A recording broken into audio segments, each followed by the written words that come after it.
Children, now question number 21 we have done. Question number 22 you are supposed to do by yourself. Tangent and normal of the parabola. To the parabola you have to find out at this point. So simply you will find out dy by dx, that will be the slope of tangent.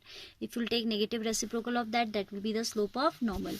फिर आपको इस point पे बात करनी है तो slope भी आप इसी पॉइंट पे निकालेंगे. And then when you will put the values in y minus y1 equals to mx minus x1. So these two point will be acting as x1 y1, क्योंकि टेंजेंट एंड नॉर्मल आपको इस point पे निकालना है, यानी कि वो इस पॉइंट से पास हो रहा है. ठीक है. सो 22nd one you have to try yourself. See 23rd, which is important one and a bit different also. Prove that the curves this and this cut at right angle if 8k square equals to 1. अब देखो cut at right angle ये show करना तो बहुत ही simple है. We'll find out dy by dx for one curve and dy by dx for the other curve and we'll show that their product is equal to -1 as the condition of perpendicularity says that m1 m2 equals to -1. But here as we have to get this result which we have to obtain is in terms of k. So first of all we need to find out the intersection point of these two curves in terms of k. तो जो भी हमारा dy by dx आएगा वहां पे हम k के टर्म्स में वैल्यू रखेंगे, तभी तो k के टर्म्स में हमारा रिजल्ट आएगा. We have to obtain the result in terms of k. तो वैसे तो सिंपल है क्वेश्चन, बट यहाँ पे आपको x और y को पहले सिंप्लीफाई करना है. You have to solve these two equations for evaluating x and y in terms of k. ठीक है, ये काम यहाँ पे एक्स्ट्रा करना है. These are the given curves x equals to y square and xy equals to k. We have to show that these will be intersecting each other at right angle if 8k square is equal to 1. ठीक है. तो for the first curve dy upon taking x equals to y square, 1 is equal to twice of y dy by dx. अच्छा, मैंने क्या कहा था कि पहले हमें इनका इंटरसेक्शन पॉइंट निकालना चाहिए, तो पहले वही काम करेंगे. ठीक है, उस पे आते हैं वापस. x is equal to Y square and X Y is equal to k. k के टर्म्स में निकालना है तो I am putting x equals to Y square. Putting x equals to Y square in second one.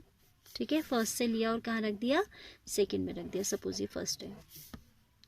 y square into Y is equal to k then, isn't it? y square into Y equals to k, और I can say y cube equals to k, और I can say y is equal to k raise to the power 1/3. Power क्या कर दी हमने, 1/3 कर दी दोनों तरफ, तो 3/3 will be 1 and k यहाँ 1 है तो ये हो जाएगा 1/3. Then x is equal to y square, so it will be k raised to the power 1/3 whole square, that is k raised to the power 2/3. तो आपने इन दोनों कर्व्स का इंटरसेक्शन पॉइंट निकाल दिया क्या, x, y, that is k raised to the power 2/3, k raised to the power 1/3. ये working आप पहले दिखाओगे. ठीक है. So the intersection point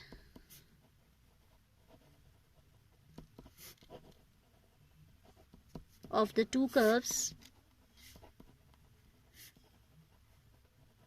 is kx क्या है, k raised to the power 2/3, k raised to the power 1/3. अब जो dy by dx आएगा ना, वहां हम इस पॉइंट पे बात करेंगे. ठीक है, क्योंकि कह रहा है कि कट एट राइट एंगल्स, तो पहले कहाँ कट करते हैं ये तो पता चले. उस पॉइंट पे वो राइट एंगल पे कट कर रहे हैं, तो we have to first of all find out the point at which the two curves cut each other, और I can say intersect each other. ठीक है, ये तो आप करोगे फर्स्ट पार्ट, मतलब initially you will do this working. ठीक है. Then I am coming back to the given curves. x is equal to y square, so 1 differentiating both sides with respect to x, 1 equals to 2y dy by dx, or I can say dy by dx equals to 1 upon 2y. Now dy by dx at the intersection point, which is k raised to the power 2/3, k raised to the power 1/3, it will be 1 upon 2 into k raised to the power 1/3. क्योंकि क्या है, 1 upon 2y है, तो y के place पे ये रख दिया. ठीक है.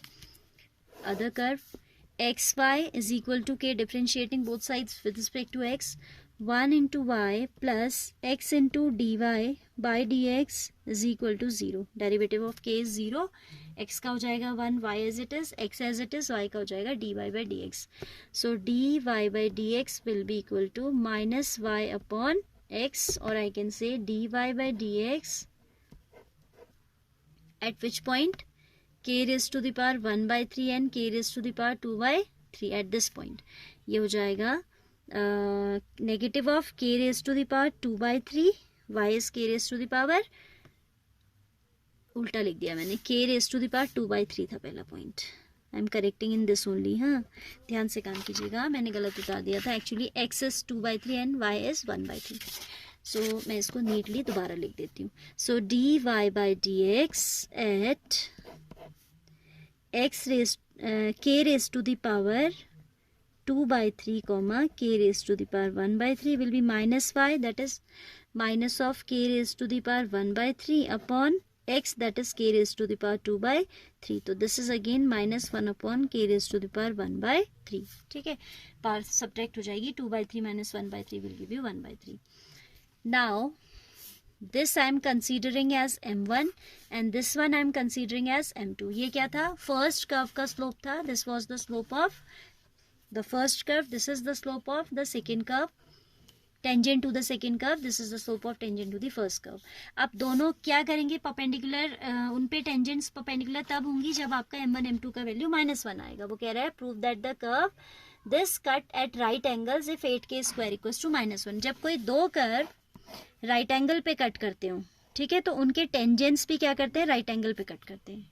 कर्व अगर आपका राइट एंगल पे कट करता है देन दैट इम्प्लाइज कि उनके जो टेंजेंट्स हैं वो राइट एंगल पे कट कर रहे हैं. ठीक है, तो आप क्या करेंगे, दोनों कर्व के जो आपके पास स्लोप हैं you will equate their product with -1 as the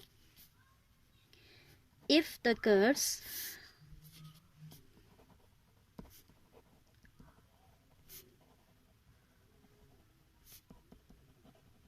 intersect at right angles then their tangents also intersect at the same at right angles only. ठीक है, that is m1 m2 जो है should be equal to -1 और I can say 1/2 k raised to the power 1/3 into -1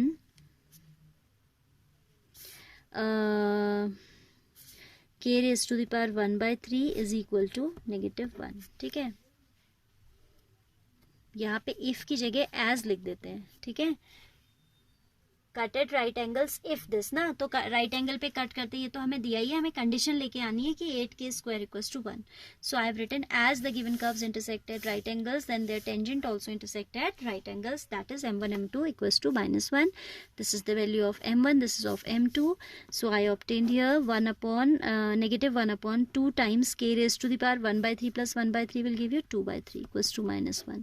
minus से minus cancel हो जाएगा by cross multiplication. Twice of k raise to the power 2/3 equals to 1. अब इस power को थोड़ा सिंप्लीफाई करने के लिए I am making cube both sides, cubing both, जैसे आप स्क्वेयरिंग बोथ साइड करते हो वैसे क्यूबिंग भी हो जाती है sides. 2 cube will be 8, k raise to the power 2/3 whole cube equals to 1 cube. 8 3 से 3 कैंसिल हो जाएगा, k square equals to 1 cube is 1 and that is the required result. यही रिजल्ट हमको लेके आना था.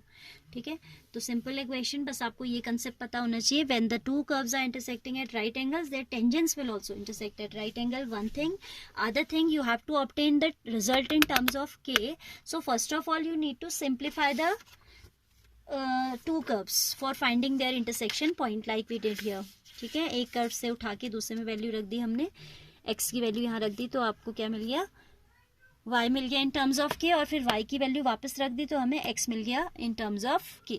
ठीक है, ये निकालना ज़रूरी है, इसके बिना आपका प्रॉब्लम आगे स्टक हो जाएगा. सोल्यूशन dy/dx पहले निकाल दोगे तो क्या हो जाएगा, आगे सॉल्व करने में प्रॉब्लम होगी. सो first of all you should go for intersection point and जहाँ आपका dy/dx आ रहा है वो dy/dx आप उसी पॉइंट पे निकालोगे. राइट.